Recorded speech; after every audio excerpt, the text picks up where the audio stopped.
Flight coolie. एक गांव में पवन नाम का एक पायलट हुआ करता था। वो बहुत कंजूस था। वो कपड़े खरीदना बेकार है सोचकर बाकी के टाइम में भी कंपनी का दिया हुआ पायलट ड्रेस में ही घुमा करता था। पवन एक दिन सुबह अपनी पत्नी शीला से, अरे सुनो, आज फ्लाइट में बेचने के लिए क्या बनाई हो? आज वड़ा पाव बनाई हूँ जी। पवन ने उन्हें पैक करके अपने साइकिल पर रखा। पायलट होकर ये क्या करते रहते हो जी? हर दिन साइकिल पर एयरपोर्ट जाते हो, ऊपर से फ्लाइट में ये पकवान बेचते रहते हो। आपके पायलट होने पर गर्व करूं या ये सारे चिल्लर काम पर शर्म करूं, समझ नहीं आ रहा है जी।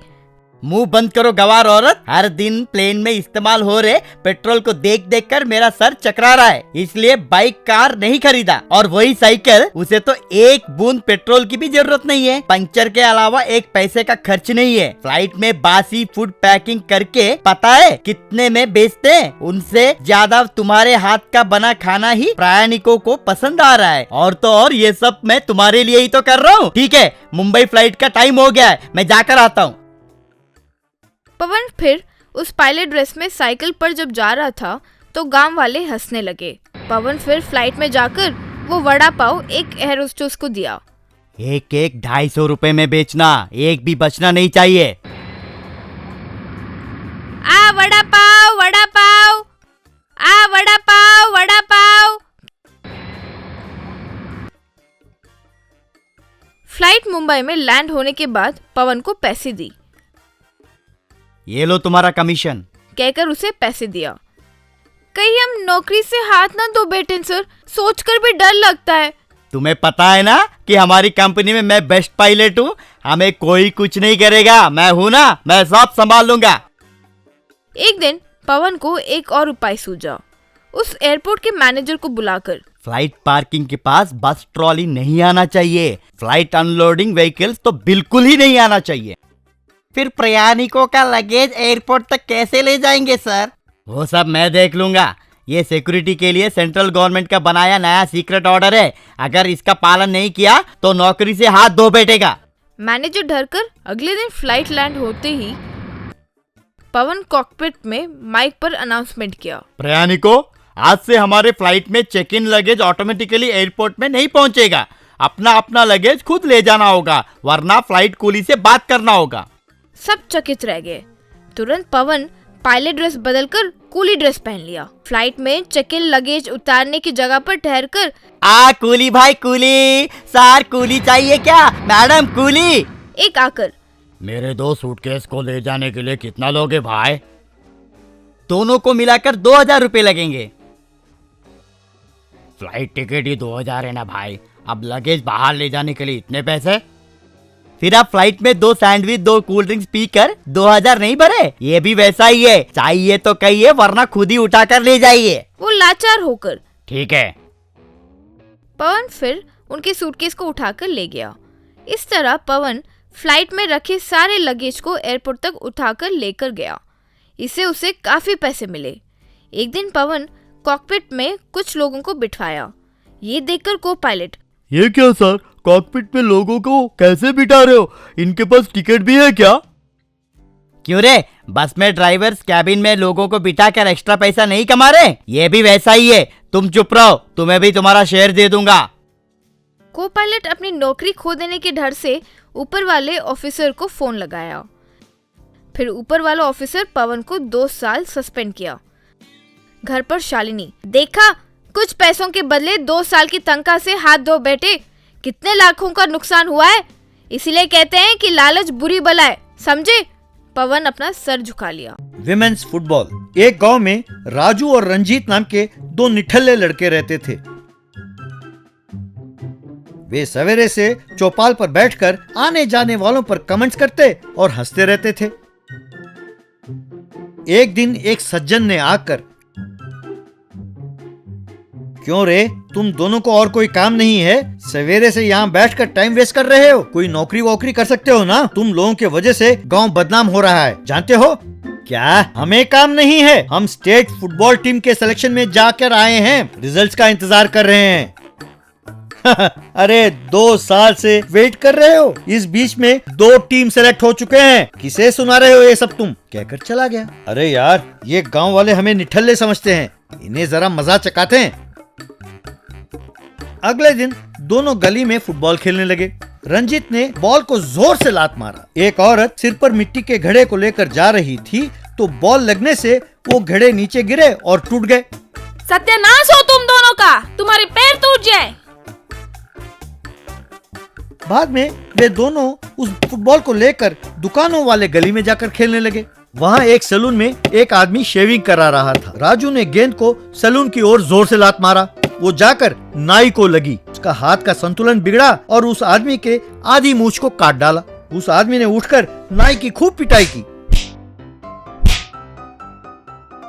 और एक दिन एक व्यक्ति नहर में झुककर पानी पी रहा था। रंजीत ने फुटबॉल को जोर से लात मारा। वो उसके पिछवाड़े में लगी। वो यूं ही आगे जाकर पानी में गिर गया।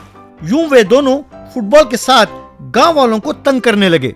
एक दिन उनके पास एक स्त्री आई। मेरा नाम नीरजा है, सुना है आप दोनों बड़े अच्छे फुटबॉल प्लेयर हो। मेरे साथ मुकाबला करोगे? आप दोनों जीतोगे तो 10,000 रुपया दूंगी, और मैं जीती तो हर रोज मेरे साथ फुटबॉल खेलना होगा। क्या तुम्हारे साथ मुकाबला? ठीक है, 10,000 कह रहे हो ना, मुकाबला क्या है बताओ। तुम दोनों मिलकर गोल कीपिंग करो, और मैं अगर एक ही चांस में गोल कर दिया तो मैं जीत गई। क्या हम दोनों मिलकर गोल कीपिंग करेंगे और तुम एक ही चांस में गोल करोगी? इतना ओवर कॉन्फिडेंस? ठीक है, हम मुकाबले के लिए तैयार हैं।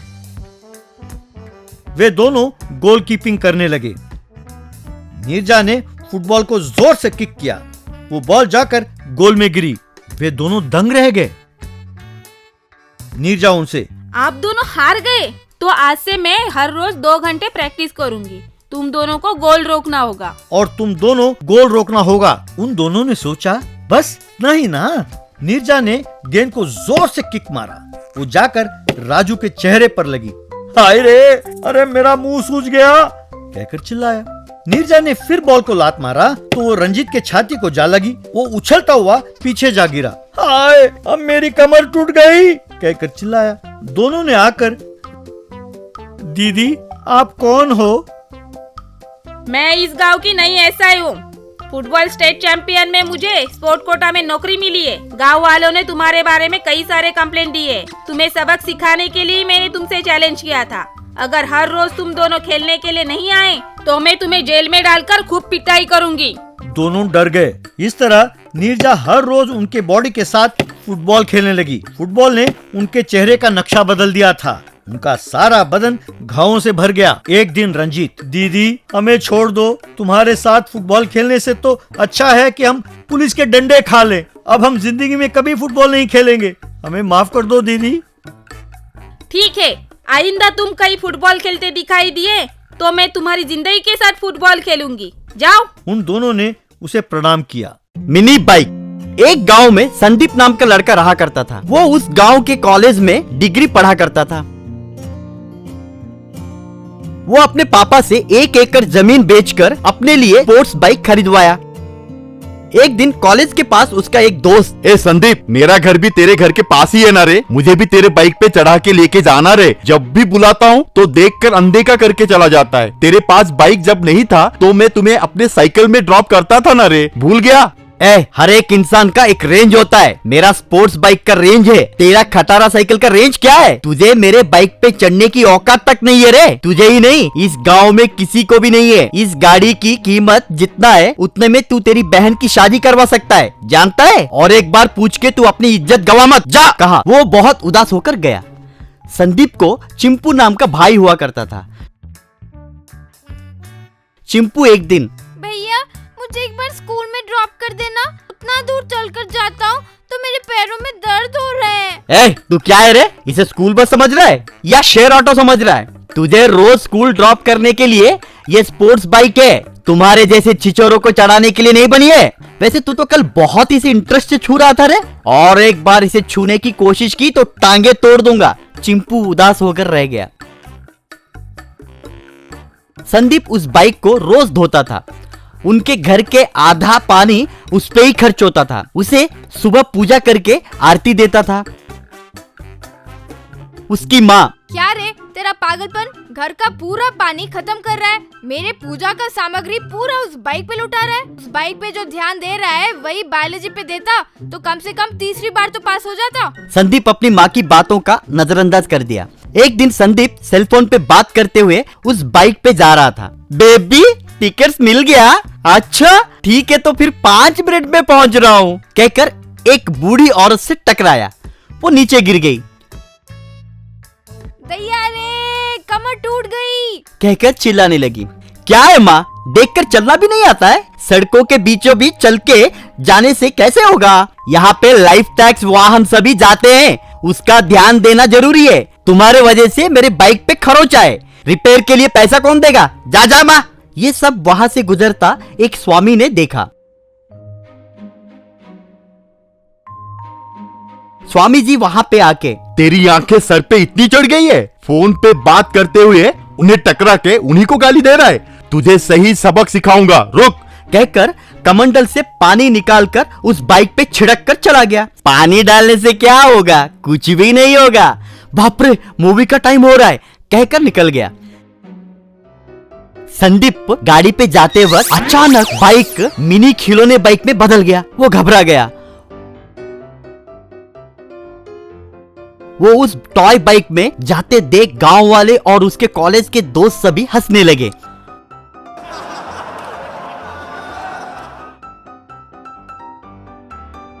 वो आहिस्ता उस पे सिनेमा थिएटर के पास गया। उसे देखकर स्वाति, मैंने से ब्लैक में टिकट खरीदा तो इंटरवल के टाइम पर आएगा, और ये क्या खिलौने के बाइक में आ गया है? तू सट्टा गया लगता है, मैं जा रही हूँ, कहकर वो चली गई। संदीप को क्या बोलना है समझ में नहीं आया। उसे लेकर घर गया। चिंपू उस गाड़ी को देखकर, अरे खिलौने का बाइक है, मेरे लिए लाया क्या? हाँ रे मेरे भाई, तेरे लिए ही लाया। बेचारा तेरे पैर में दर्द कर रहा है, बोलने के बावजूद भी मैं तुझे लेकर नहीं गया। वैसे ही मेरे फ्रेंड्स को भी मदद नहीं किया, तभी तो वो भगवान मुझे ये सबक सिखाया। तू आज से इस बाइक पे स्कूल जाया कर, खेल। उस दिन के बाद संदीप कॉलेज को पैदल जाने लगा। चिंपू उस खिलौने के बाइक में स्कूल जाने लगा। एक दिन संदीप सुबह उठकर देखा तो उस खिलौने के बाइक के पास उसकी असली बाइक भी थी। संदीप मन ही मन स्वामी जी का प्रणाम किया। उस दिन के बाद संदीप रोज अपने घर के पास रहता उसके दोस्त के साथ कॉलेज जाया करता था। वैसे ही सेलफोन ड्राइविंग वगैरह किए बिना ट्रैफिक रूल्स का फॉलो भी करता था।